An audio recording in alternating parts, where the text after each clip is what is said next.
तो फिर मैं आ चुका हूँ अपनी पहली वीडियो के साथ बढ़िया आम से। और आज का टॉपिक गॉडजिला वर्सेस क्रैकन, धमाल मचा देगा। हाँ तो फिर जल्दी से शुरू करते हैं। पर पहले मेरी ये बात सुन लो, समझ गए? हाँ, आपको बिल्कुल भी कमेंट मत करना कि भाई ये मिस्टेक हो गई, वो मिस्टेक हो गई। हाँ तो फिर मैं बता रहा। हाँ तो फिर आज का टॉपिक है गॉडजिला वर्सेस क्रैकन। तो फिर क्रैकन के बारे में पहले बात कर लेते हैं। क्रैकन एक बड़ा सा जायंट वाटर डीमन है जो कि हेडिस का सर्वेंट है। और हेडिस ने क्रैकन को इसलिए बनाया था ताकि वो पूरी अर्थ को डिस्ट्रॉय कर सके। इससे अंदाज़ा लगा सकते हैं कि क्रैकन एक प्लैनेटरी डिस्ट्रॉयर है, प्लैनेट डिस्ट्रॉयर है, यानी कि काफ़ी ज़्यादा अच्छा है। हाँ तो फिर जैसे ही हो जाएगा क्रैकन। हाँ तो फिर क्रैकन की हाइट 430 है और उसका वेट 1 लाख टन है। उसकी स्ट्रेंथ से उसने कुथुलू को बीट किया है। और कुथुलू भी एक कॉन्टिनेंट को डिस्ट्रॉय कर सकता है और उसने एक पूरी कंट्री को डिस्ट्रॉय कर दिया था और 2 स्टेट्स को भी, समझ लेना। और फिर उसकी ड्यूरेबिलिटी का अंदाज़ा इसी बात से लगा सकते हैं कि विचेस ने कहा था कि क्रैकन को मारने का कोई भी तरीका नहीं है, मतलब क्रैकन इमॉर्टल है। बस उसको बीट करने का एक ही तरीका है, वो है मेड्यूसा की आँखों में उसको दिखवा के उसको फ्रीज कर दे। इसी से आप क्रैकन की ड्यूरेबिलिटी का अंदाज़ा लगा सकते हो। क्या बात है।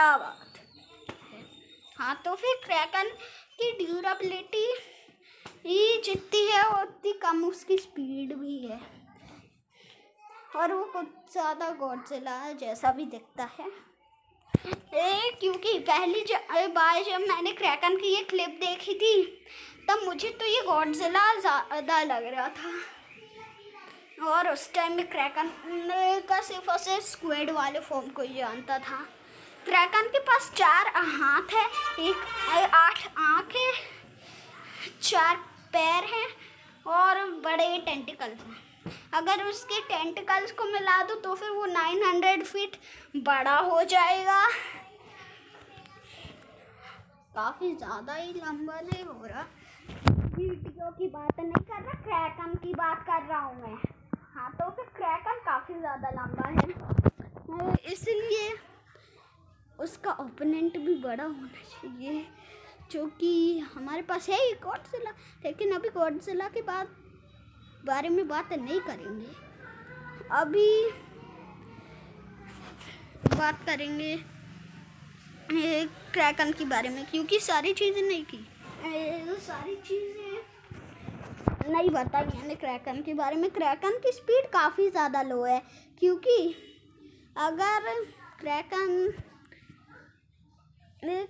जैसे ही निकला उसको सिटी तक पहुंचने में ही काफ़ी ज़्यादा टाइम लग गया था, इसलिए क्रैकन काफ़ी ज़्यादा स्लो है। अच्छा है कि वो सिटी समुंदर के पास थी, वरना क्रैकन को तो 1 हफ्ता लग जाता अगर वो कहीं और रहती। मज़ा आ गया यार। हाँ तो फिर आप मैंने जो बताया था क्रैकन उतना ज़्यादा ड्यूरेबल नहीं है, न्यूक्लियर बॉम्ब को तो सर्वाइव कर ही जाएगा। लेकिन यहाँ एक फैक्ट है कि गॉडजिला उससे ज़्यादा ड्यूरेबल है, क्योंकि उसने ऑक्सीजन डिस्ट्रॉयर को झेला है, जिसके सामने डिस्ट्रॉयर तक कुछ ना कर पाया। हाँ तो फिर अब गॉडजिला के बारे में पता कर लेते हैं। गॉडजिला एक किंग ऑफ द मॉन्स्टर्स है, जबकि उससे भी ज़्यादा पावरफुल मॉन्स्टर्स एग्जिस्ट करते हैं। हाँ तो फिर उसके पास उसकी पावर एटॉमिक ब्रेथ है, और क्रैकन की पावर पता ना तो भूल गया था। उसके पास पोसाइडन की सारी पावर्स है, इवन वो पोसाइडन को ईट भी कर सकता है चुटकियों में। बड़े आराम से चुटकी बजाते ही कर देगा Kraken knockout. And his name is John Cena. हाँ तो फिर गॉडजिला ने गिडोरा को एक फाइट में बीट कर दिया था, एक ही फाइट में। और यहाँ उसके बर्निंग गॉडजिला वाले फॉर्म की बातें नहीं करेंगे, वरना वो तो किसी को भी पेल ले।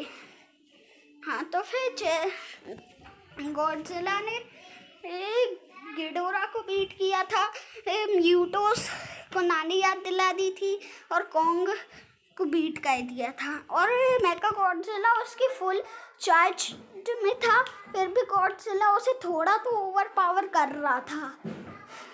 तो फिर इसी से गॉडजिला की स्ट्रेंथ का अंदाज़ा लगा सकते हो। और मेका गॉडजिला की फाइट के टाइम जब गॉडजिला अकेला था तब वो आधा थका हुआ था, वरना अगर गॉडजिला पूरा ही थका रहता तो फिर मैं नहीं कहता। अच्छा है कि मेका गॉडजिला से फाइट करने से पहले उसने इतनी भी फाइट नहीं की थी। वैसे कॉन्ग भी कितना मतलब गंदा है, गॉडजिला की हेल्प करने नहीं गया साला, जबकि उसे उसी काम के लिए बुलाया था, मेका गॉडजिला को रोकने। हाँ तो फिर मतलब गॉडजिला की ड्यूरेबिलिटी मैंने बता दी, ऑक्सीजन डिस्ट्रॉयर को झेल है, जो कि न्यूक्लियर बॉम्ब से भी ज़्यादा ही पावरफुल वेपन है यार, कुछ ज़्यादा ही पावरफुल, समझ गए ना। और अपना गॉडजिला उससे भी सर्वाइव कर गया। The king of the monsters उसे ऐसे ही नहीं कहते। और अगर कॉन्ग के पास उसका बैटल एक्स नहीं रहता, मैं मतलब कॉन्ग के पास आसपास ह्यूमंस नहीं रहते, तो फिर कॉन्ग मारा जाता दोनों ही फाइट्स में। नहीं, पहली फाइट में तो अगर ह्यूमंस नहीं रहते तो फिर कॉन्ग मारा जाता, और अगर गॉडजिला तीसरी फाइट में कॉन्ग को छोड़ के नहीं जाता तो कॉन्ग मारा जाता। सही में गजब बात है भाई। गॉडजिला की स्ट्रेंथ का अंदाज़ा आप इसी बात से लगा सकते हो कि